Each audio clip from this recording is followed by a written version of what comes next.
Hi, ladies and gentlemen, notes 3.5 are on measures of spread in data, and we're going to be talking specifically about standard deviation. So if you look right here, it says, what can you infer, justify, and conclude about John's and Tara's, that should say Tara's test scores seen below. So we have mean, median, and mode for each one of these guys right here.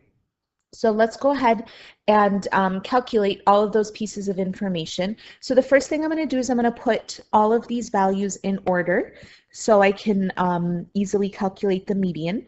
So 45 is my first number, then 64, then 76, then 68, then 76, and then 83. Okay, so to find the mean, I'm going to add up all of my numbers and divide by however many data values there are. So I'm going to add up 45 plus 64 plus 68 plus 76 plus 83, and when I add those all up, I get 336.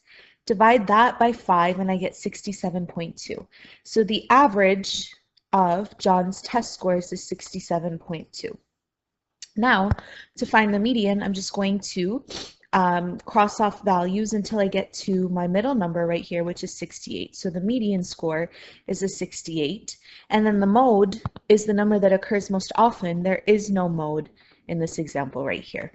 Okay, now let's do the same thing for Tara's test scores.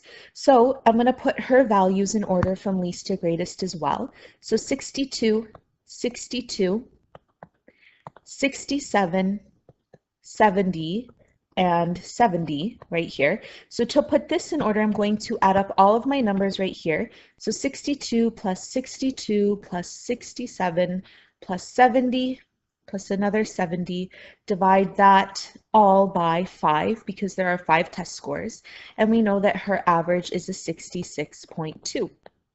Okay, so comparing these results right here, we can see that that John has a higher test average so far. Okay, but now let's go ahead and find the median. So the median right here is 67. So Tara's median is 67 here, and then her mode is 62 and 70. So she's got two different modes right here. Okay. So these results, what do these results tell us? Well, we know right here that John has a higher mean and median. But if you look at the actual scores themselves, John didn't do so well on one of these tests right here and did really well on another test. And if I look at Tara's test scores, her scores are more consistent. So we're going to say, but Tara's scores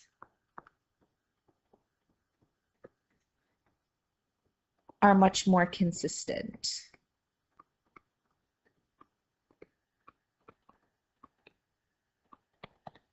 Okay, so now we want to talk about measures of spread. So for measures of spread, we're going to say that the mean, because that's a measure of spread, or sorry, right now, this is not an example of a measure of spread, but we're going to talk about a couple of things right here.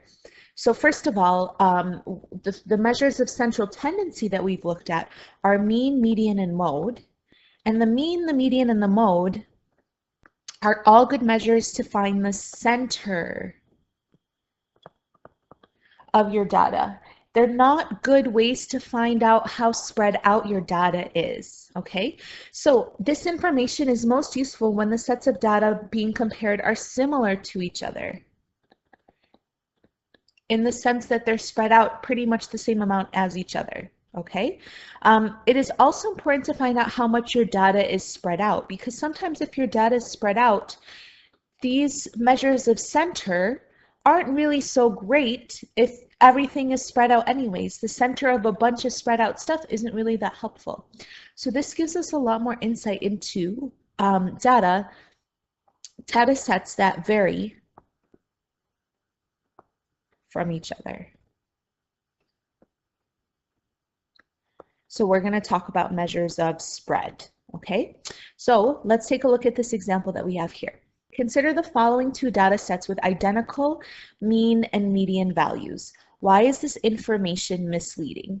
So if you look right here, we know that we have identical mean and median values. So let's find the median. So we're going to go ahead and work backwards until we find out what the median is going to be.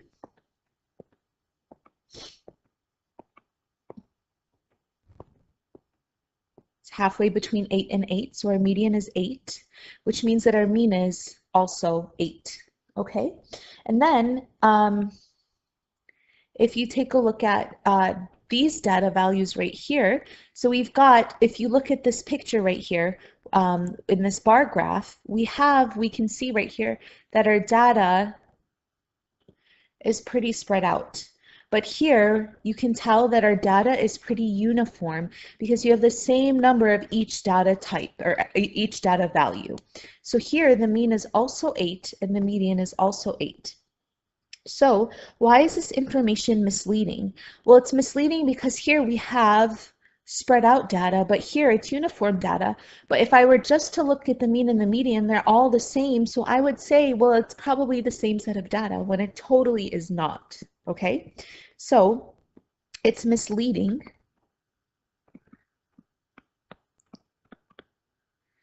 because one graph is bell shape, and that's really important. So this one is the one that's bell shape right here. This is called a bell curve. Okay, and the other is uniform.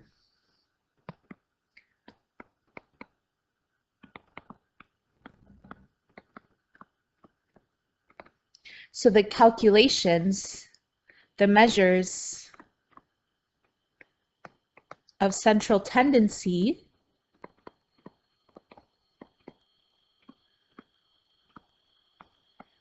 make them appear the same, or maybe not the same, but appear similar, while in fact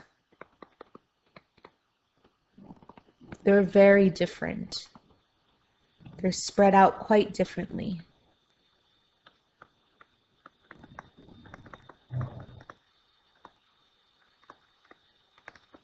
Okay, so what is something that can be done to further compare these graphs? We'll look at the range in the data set. Okay, so the range is the difference between the highest and the lowest numbers. So the range for A, the highest number that we have here is 16 and the lowest number we have here is 0.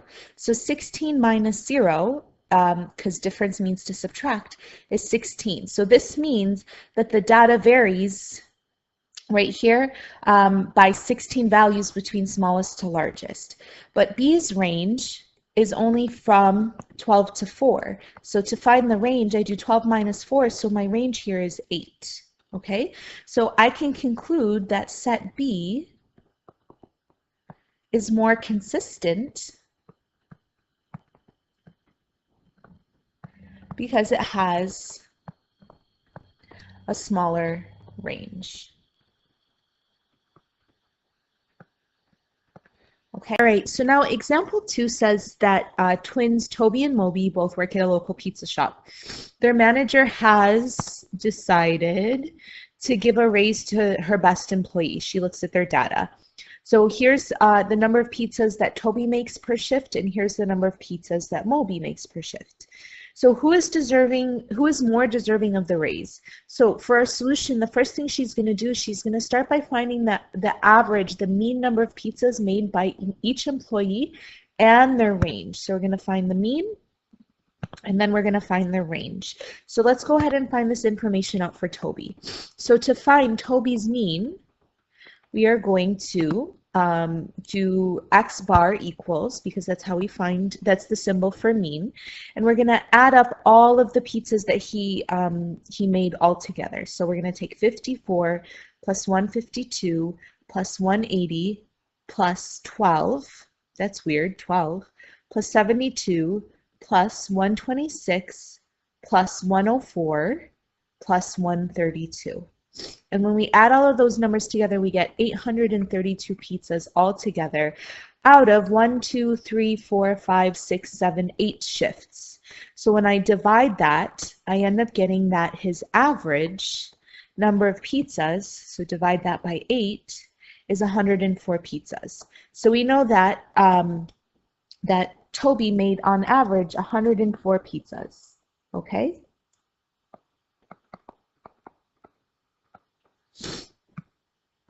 So now let's find his range. So to find his range right here,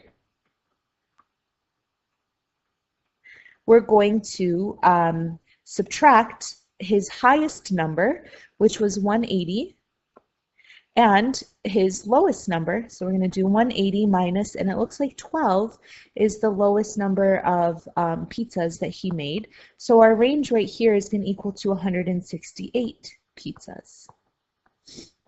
All right, now let's do the same thing for Moby. So for Moby, we want to find out his average as well. So I'm going to add up all of his pizzas that he's made in one shift. So 132 plus 104 plus 102 plus 120 plus 86 plus 12 plus 180 plus 96. And altogether we get 832 again. So that means that when I divide it all out, I get the exact same average. So they both averaged about 104 pizzas per shift. That's how many pizzas they're able to do per shift. Okay? And then to find the range right here, I'm going to take the highest amount of pizzas that he made, which is 180, and subtract the smallest amount from that. So again, his range right here is also 168 pizzas. So these statistics leave both employees equal.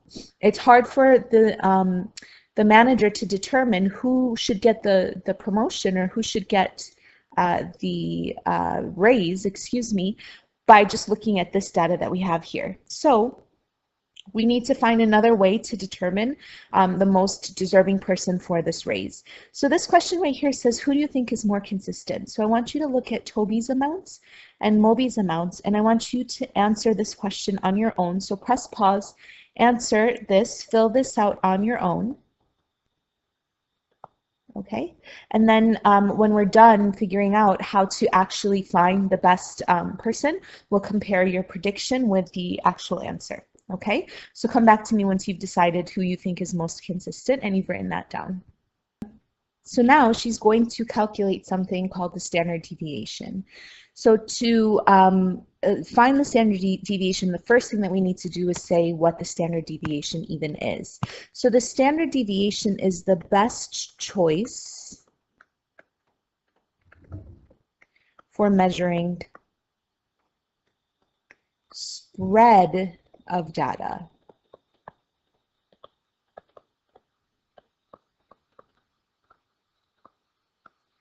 Okay, and it's always spread out from the mean. And right here, this symbol right here is the Greek letter sigma for standard deviation. So we're going to use that when we talk about standard deviation in this class. How do we find standard deviation?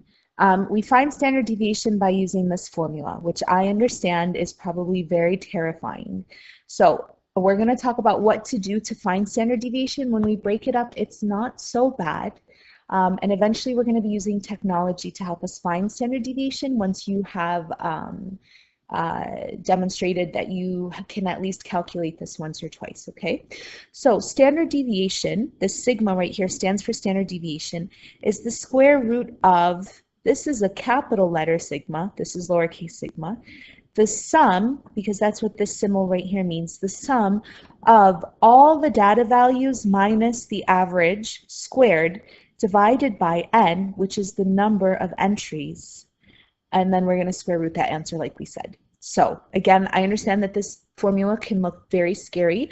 We're going to take this little by little to figure out how to actually find the standard deviation. So here are the steps that we need to follow to find standard deviation. The first thing we're going to do is we're going to find the difference, remember difference means to subtract, between each value and the average or the mean. Remember the mean is x bar. Okay, so right here, just like we wrote up here that we're using standard deviation to find the spread from the mean, we need to have, we're figuring out how far away each value is from the mean, okay? And pretty much standard deviation is just going to say it's kind of like an average of the distance the data values have from the mean.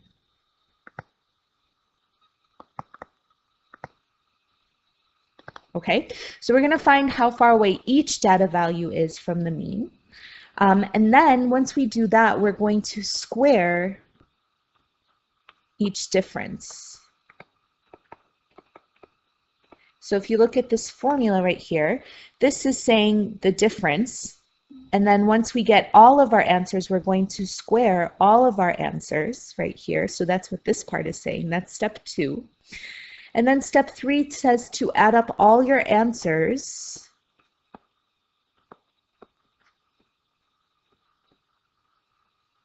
from step 2. So I'm going to add up all of my answers from step 2. That's what this part is saying. You're going to add up all of those numbers. Okay? You're going to divide this sum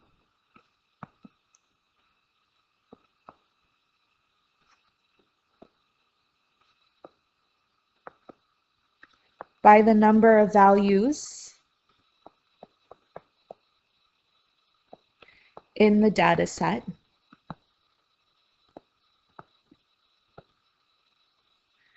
And then lastly, you're going to take the square root. So that's what this says right here. You're going to divide by the number of data values. And lastly, we're going to take the square root to find your answer.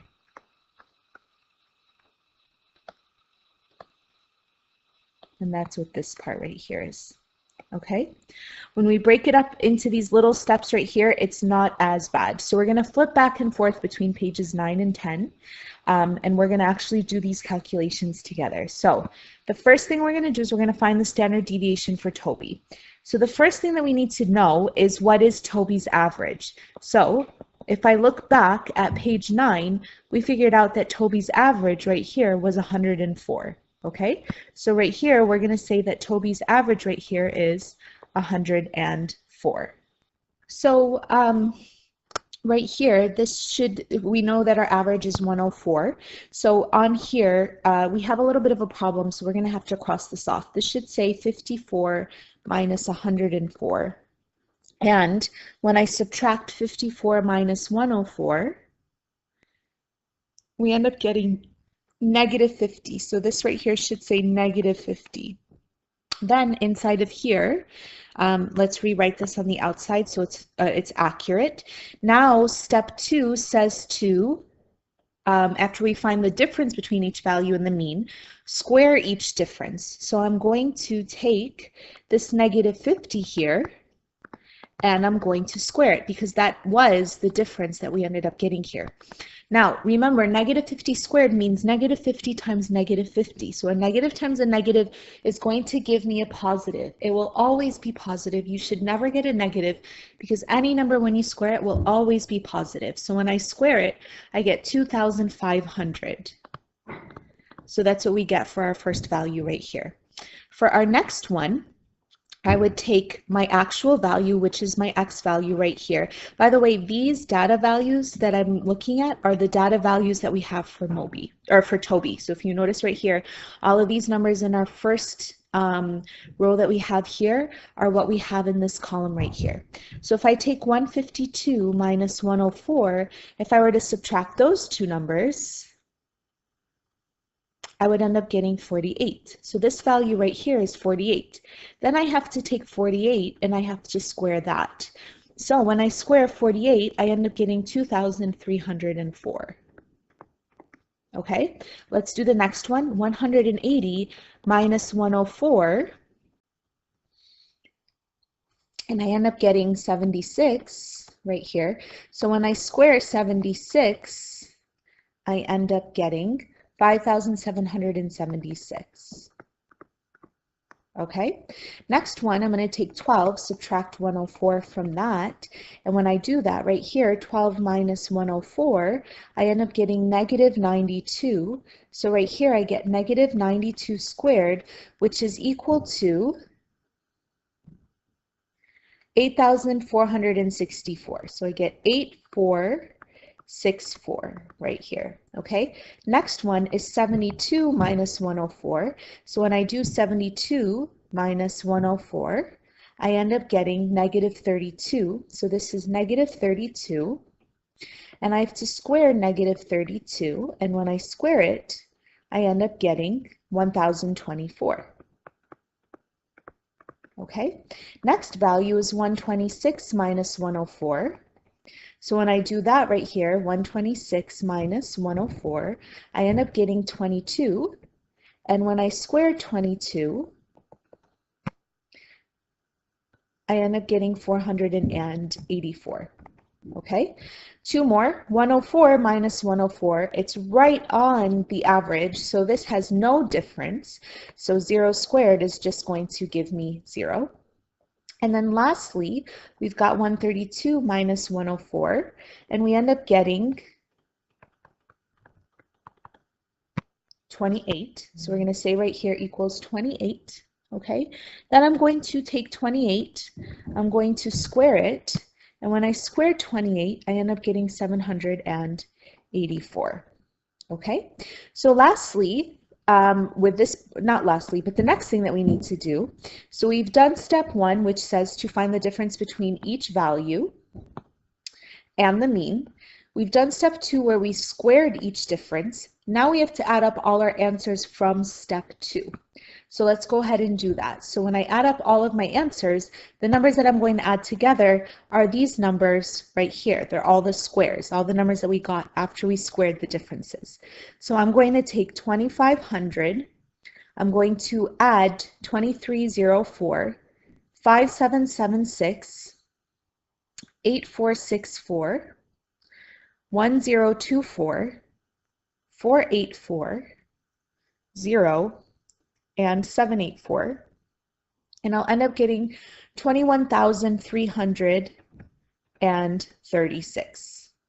Okay, so now the next thing that I need to do is I need to divide this sum by the number of values in the data set. So that's step 4. Divide the sum by the number of data values in the data set. And then I'm going to take the square root to find my answer, to find my standard deviation, or to tell me on average the distance that the data values have from the mean. Okay? So to find my standard deviation, which is sigma right here, okay, what I'm going to do is I'm going to take the square root of this whole entire total, 21,336, and divide it by how many data values we originally had. And we had 8 data values. So I'm going to go ahead and type that into my calculator. So I'm going to divide this number by 8. I end up getting 2,667. So right here, we're going to say it's equal to the square root of 2,667. And then when I square root that value right here, I end up getting 51.64. So here, this answer right here is 51.64. So my standard deviation for Toby is 51.64. So that means on average, each data value that we have is about 51.64 away from the average, the mean right here. Okay, so in order for this standard deviation to be significant, you must compare it to the other data set. So this table right here, we want to find the standard deviation for Moby. The first thing that we need to know is what was his average. So we knew his average was 104. Okay, and then right here, we're going to fill in all of Moby's data values. So if you look right here, Moby's data values 132, 104, 102, 120, 86, 12, 180, and 96 all need to be filled in into this column right here. So 132, 104, 102, 120, 86, 12, 180, and 96 right here are all the data values that we got from Moby. Okay. What I want you guys to do is we're going to do part of this together, and you're going to do this part of this on your own. So right here, what we're going to do is we're going to take our value that we have here, our data value, which is 132, and we're going to subtract the average, which is 104. And when I do that, I end up getting 132 minus 104, and I end up getting 28. Then I need to take that 28 and square it, and when I do so, I end up getting 784 right here. Okay, and then for the next one, I would take 104, subtract 104 right here, and I end up getting 0. So I would take 0, I would square it, and I would end up getting 0. Okay. One more I'm going to do with you guys. 102 is my next data value. Subtract still 104 because that's my average. I get negative 2. I'm going to take negative 2 and I square it, and I end up getting 4. Okay? I'd like you to please finish the rest of this chart and do it on your own. Come back to me to see what you got, and then we'll move on from there. Okay? So when you add up all of these numbers right here, you should get 15,672. Now, I am not filling this all in because I want to make sure that you are actually doing it yourself and you understand how to do this, okay? So now let's just refresh our brains on what we need to do with that information. So we take that total right here, divide it by however many data values there are, and then square root that number, and that's your standard deviation. Okay, so right here, to find our standard deviation for Moby, what we're going to do is we are going to take the square root of this new total, 15,672, divide that by 8. So let's see what we get. 15,672 divided by 8. I end up getting that we get the square root of 1,959, which means that our value right here, our sigma value, our standard deviation, when I square root that number, is 44.26. And this is the information that we know about Moby. So this is for Moby right here. So if we look right here, we know that Toby's data varies by 51.64. But if I look at Moby's data, it varies by 44.26. So what conclusion can I make right here? Since the standard deviation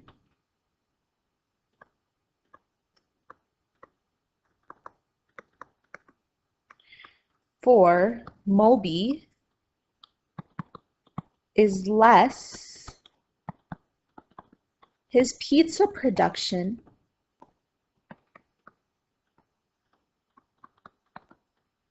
is less spread out because the measure of spread is smaller, okay? So he is more consistent.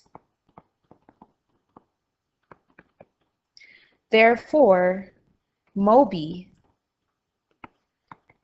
is more deserving of a promotion. Sorry, of a raise. Okay, I wonder if the answer that you guys filled in right here ended up saying Moby or not. The one that you did on this previous page, check to see if it is. And that's it. I'll check your notes for you. Make sure again that this chart right here is filled out. You need to do this piece right here on your own. And then that's it for this lesson. I know it was a long video. Thank you for bearing with me. One last thing too is once you've shown your work once or twice for standard deviation, I'm going to show you how to quickly get this information from a graphing calculator, because it's not worth spending all of this time doing these data calculations. All right, that's it. I'll see you later. Bye.